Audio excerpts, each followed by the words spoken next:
Okay, in today's video, we're going to show you how to make a small fortune in music. Welcome! Welcome to the Old Porch Dog channel, um, where we discuss questions that have arisen in music career that sometimes you don't know where to get the answers from. But today, we're addressing how to make a small fortune in music. How do you make a small fortune in music? You start off with a large fortune. All right, that's kind of mean to tell you that, but there are ways of making money. You're not going to get rich. Don't go into the music business trying to be a superstar. It's just like trying to be a basketball star, football star. You're not going to become a rock god. Chances are you're not. Some, very few, make it. It's awfully hard. But you can make some money at this. In fact, I put one of my daughters through college just from the money making with music, and paid for another one's wedding that way. So, but here's some ideas, and let's start right off with this one. And we all know musicians that have done this. Okay. First off, don't buy the most expensive guitar if you're going to play guitar, or the expensive set of drums. Don't buy cheap. You want to buy something quality that's going to call you to rehearse, to practice. But you don't need the most expensive one. And if you play guitar, you don't need 40-foot pedals to be a guitar player. And trust me, I've seen guitar players with 40-foot pedals. If you're a drummer, you don't need a double kick. You don't need 20 cymbals to learn how to play the drums.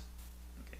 If you're a harmonica player, you definitely don't need 15 harps at $45 a piece to learn how to play harmonica.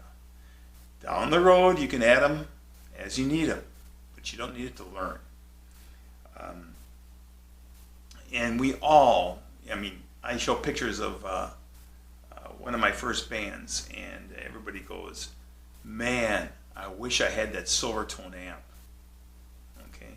Don't be the musician that buys all this equipment, gets into it, and then gets bored or changes his mind and decides to get out of it. We all know guys like this and gals like this, and they sell all their gear. Said, I'm done. Sell all the gear. 6 months later, guess what? They get the bug again. And what do? They go out and buy all new gear. That's the surest way of changing a large fortune into a small fortune. Okay, now, making some money. First off, once you're in a band, or if you started your solo act, get gigs. Play at gigs. Play at a couple of gigs. Even if you play for nothing, just for the tip jar, get out there, get exposed, get the experience. And then that'll also help you beat stage fright, which we'll cover in a different video. Okay. And then after that, don't sell yourself short. Work with the venue's budget. When they ask you how much you charge, ask them, what's your budget? What do you budget for entertainment? Don't sell yourself short. These clubs and these venues, they make money on the entertainment coming in and being there. People go to these clubs and restaurants and bistros to hear music, to hear entertainment, to catch an act. That's what you're there for. You're making money for them. So they're there and they'll spend money. So don't sell yourself short.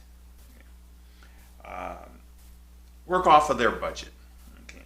And don't go for a gig and say, well, I'll work for less than what you budget, because just to beat out another band. That's not helping at all. That's just hurting the whole market. Just recently, we ran into a situation where a club that normally hired this blues band I'm with the guy that does most of the booking, gets us the gigs, said, well, there's this other band here that's going in there for less money. I don't care. I don't need a place like that. You don't need a place like that. That just hurts the whole market. Granted, during this COVID thing, gigs are far and few between, but don't go hurting other musicians like that. And don't go selling yourself short. And you're worth every penny you make. All right? I have a chart here. We'll go to that. And let's see what this really is when it comes to making money. Okay, let's take a look at this chart. Now, this is just for one band member we're talking here. It's practice for 1 hour a day. That's 7 days. We get all the band members together and rehearse for 2 hours in a week. That's 2 hours a band member. Travel to and from a gig. Let's say we only travel a half hour each way. So that's 1 hour's worth of work. Setup. Well, that's an hour and a half. Performance, 4 hours. Teardown, half an hour. So you have a total of 16 hours work that week into just that one gig. Let's say you get paid $100 a person, $100 a member, and you divide that by that 16 hours, you're making $6.25 per hour. You have earned your pay. You're not doing this for the money. You're doing this for the love. Really. Can you see? Okay. Now, if you're doing a lot of gigging, either with your band or a solo act, sooner or later, a club owner or a venue is going to stiff you. Okay. Don't fight with the club owner over that. Try to collect your money, but don't get angry and don't get terribly hurt. It happens to all of us. Just go on your own way and never play there again. Maybe warn any friends of yours that are in entertainment business that might work there, that you got stiffed, and give them a warning about that. Okay, but it will happen sooner or later. With the last band I was with, we were together for 25 years, and we really only got stiffed in one. So most of the venues are just really good people, just trying to make a buck. They're trying to build a business too. Okay, if you really get going, playing in a lot of places, you have a following chasing after you, fan base and such, think about merchandising, selling CDs,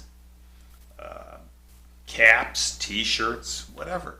A friend of mine, Charlie, is really good at this. In fact, he even sells hot sauce, cup holders, photographs. So merchandising down the road it's an extra income flow for you. Okay. Think about giving lessons. Me to give lessons. Really, if you're going to be in the business, give lessons. You only need to know more than your student. Think about the tip jars. Okay.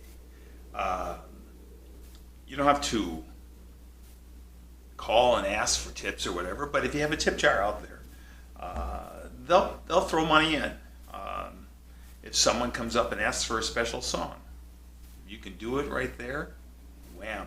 It's going to mean an extra large tip. Or you can tell them, thanks for the suggestion, I'll learn this song for the next gig. And guess what? They'll come to that next gig. And coming to the next gig, they'll also throw money in that tip jar. I hate, and I never will, say, just to remind you people, tip your waiters and waitresses, your servers. I would feel offended if someone had to remind me to tip for good service. So tip jars out there, these people are good people. They do tip for good service. They tip for your extra effort. But you're not going to get a tip unless you have the tip jar out there. Okay. Also, and we'll get into this in another video, but if you get involved with agents, don't let an agent, how can I say this? Don't let them cheat you. And I'll touch on that. Agents are good. They're helpful. They get you gigs. They get you exposure. But you can deal. And if you're in this, you're in a business. The agent's part of the business. So watch for that video too down the road. In the next video, we're going to touch on starting the band. If you're in a band, you want to start a band up, or if you want to start a solo act up. We're going to touch on attitudes, presence, equipment, the job you're supposed to do at a gig. We're going to touch on all of that, the band out there routine. So watch for that next video. Hit subscribe, that subscribe button. Hit the bell so that you get notified when these new videos come on out. Like I said, I try to get them out every Thursday and Mondays. So look forward to seeing you again there. And thanks for watching. Catch ya.